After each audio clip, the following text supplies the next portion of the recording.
ફળો છે પોષણ કાર્યશાળા તમને સમજાવી પોષણની અંદર જે ઘટકો રહેલા છે એમાં ત્રણ ઘટકો અને સામગ્રી મળે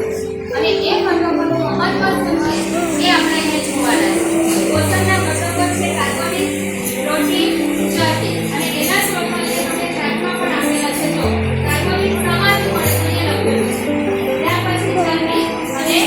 પ્રોટીન એ પણ સામગ્રી મળે છે અહીંયા આપેલું છે તો આપણને અહીંયા